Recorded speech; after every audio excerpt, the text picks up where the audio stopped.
Welcome, everyone. Today, we're talking about one of the most powerful strategies, the weekly reset. If you're anything like me, you've experienced decision fatigue that hits you by Tuesday and completely tanks your productivity for the rest of the week.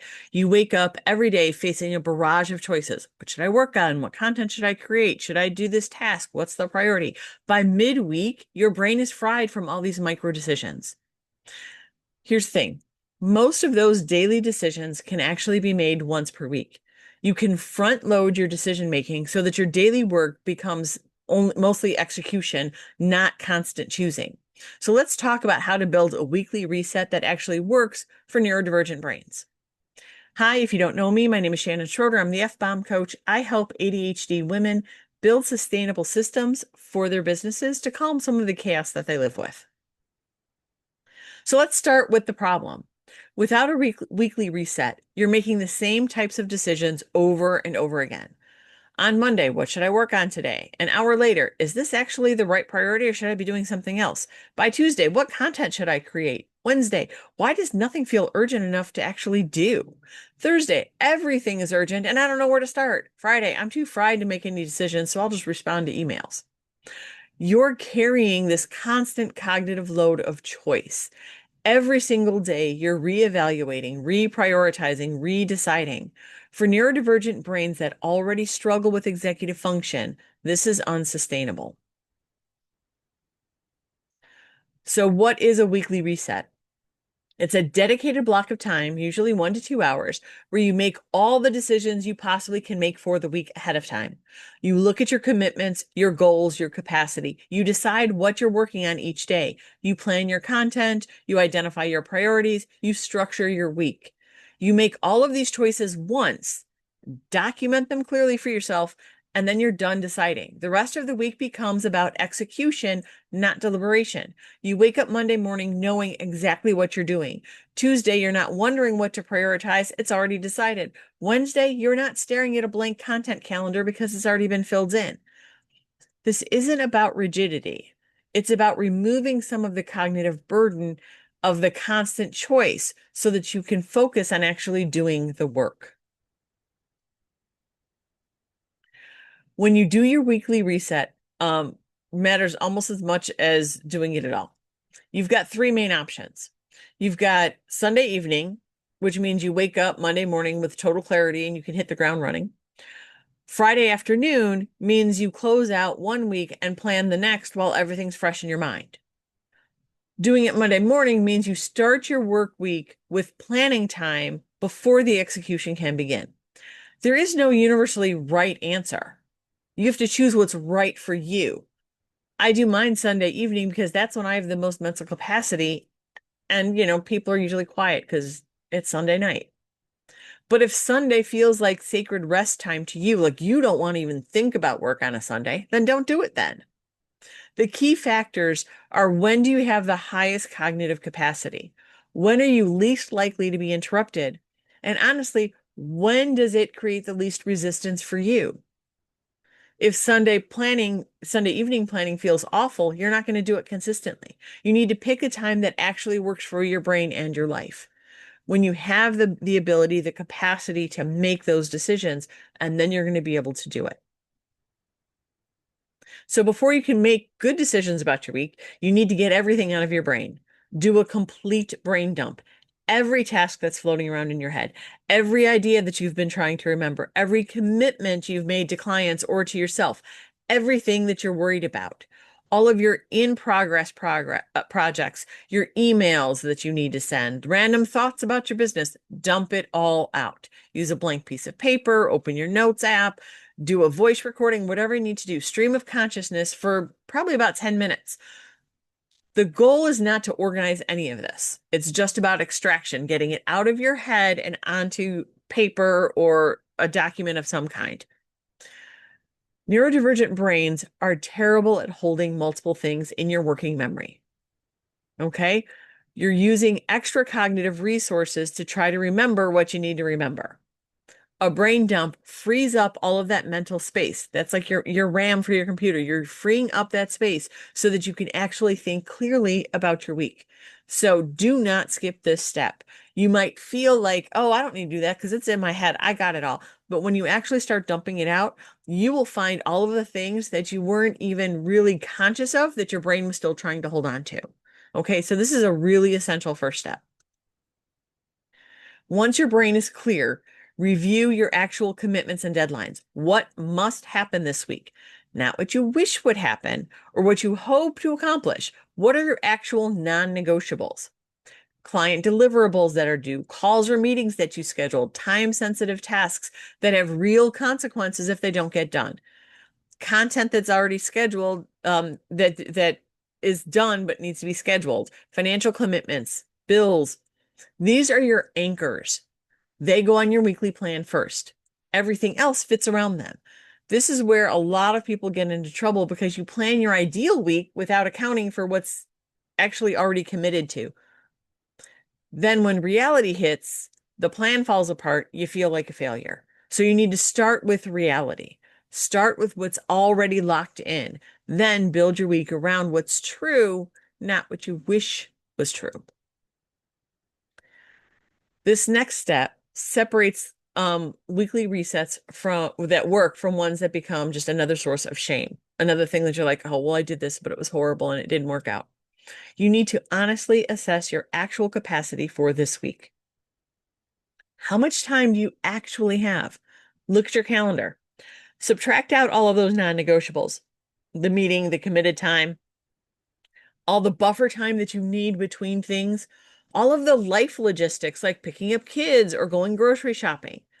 Then look at what is left. That's your available time. Now, what's your energy pattern looking like? Are you coming off a hard week and you need more recovery time? Are you mid-cycle and have lower energy? Do you have a health thing going on? Is there personal stress happening? Be brutally honest with yourself. Plan for the reality of your current state, not the ideal version of yourself who has unlimited energy and focus. I know it feels like you're lowering the bar, but this is preventing a shame spiral because that's what happens when you plan for being superhuman and you can't possibly execute on it. Don't tell yourself, oh, well, I know that I'm really drained right now, but I'll be fine by tomorrow. Are you really?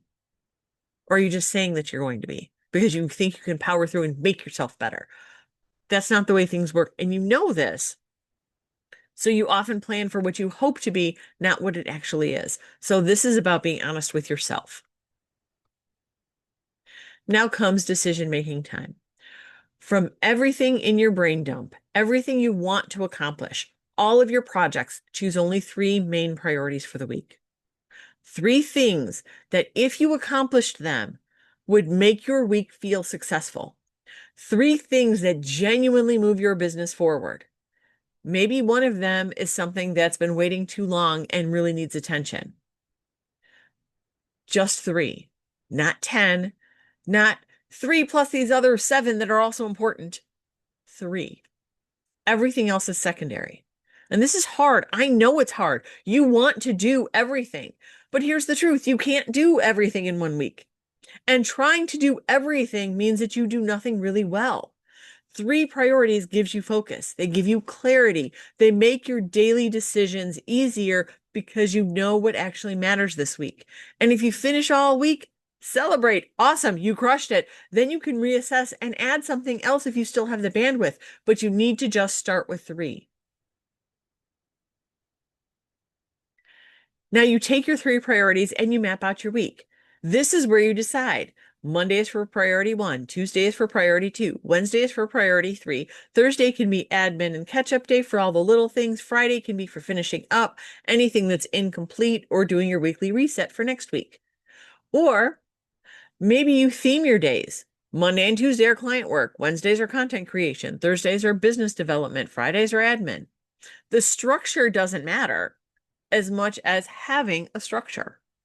The key is that each day has one main focus, not 5 things competing for your attention, only one thing. When you wake up Monday morning, you know today is priority 1 day. Everything else is secondary to that. This eliminates the daily what should I work on decision entirely. You already decided that on Sunday or Friday or whatever day you did it. When your brain was working, you made this decision. Now you just have to do. Here's where weekly resets get powerful. During your reset, when your brain is working, create if-then scenarios for common disruptions that you know are going to happen. If you wake up Tuesday and your energy is crap, what do? Decide that now. Maybe low energy Tuesday means you work on those admin tasks that don't require much brain power. If a client emergency comes up on Wednesday, what gets moved? Decide that now.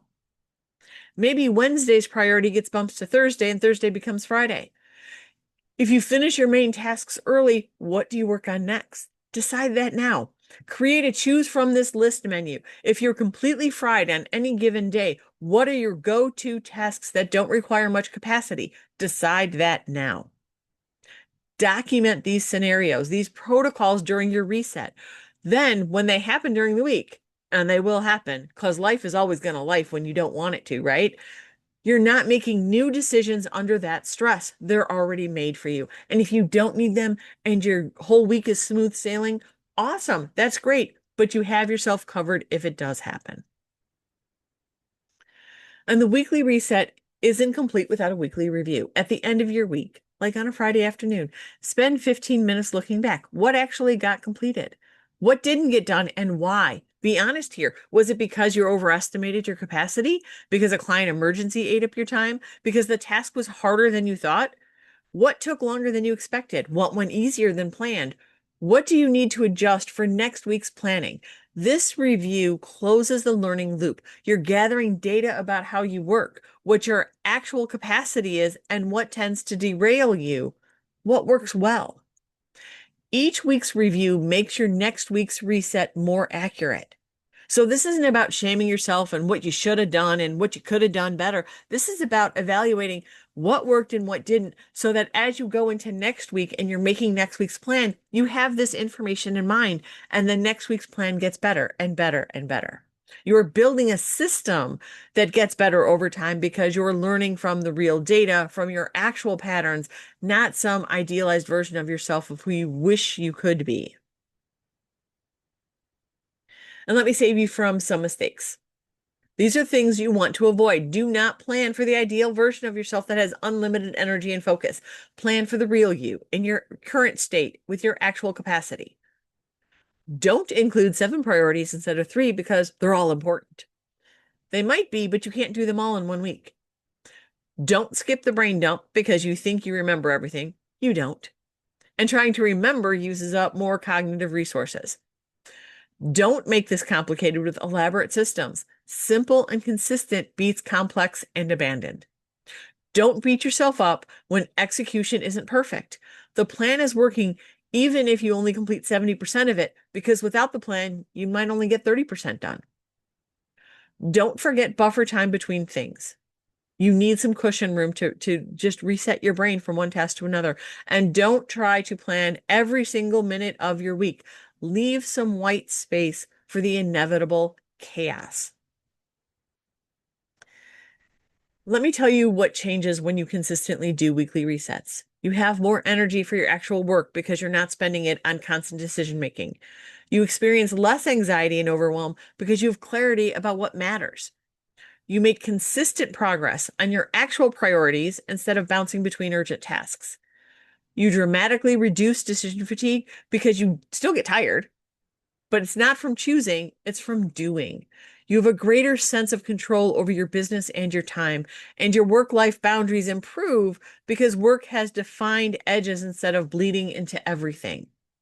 1 hour of front-loaded decision-making eliminates the needs for dozens of hours every single day. Neurodivergent brains struggle with executive function. This can be transformative. Thank you for hanging out with me. If you found this helpful, hit like and subscribe so you know when our next video drops.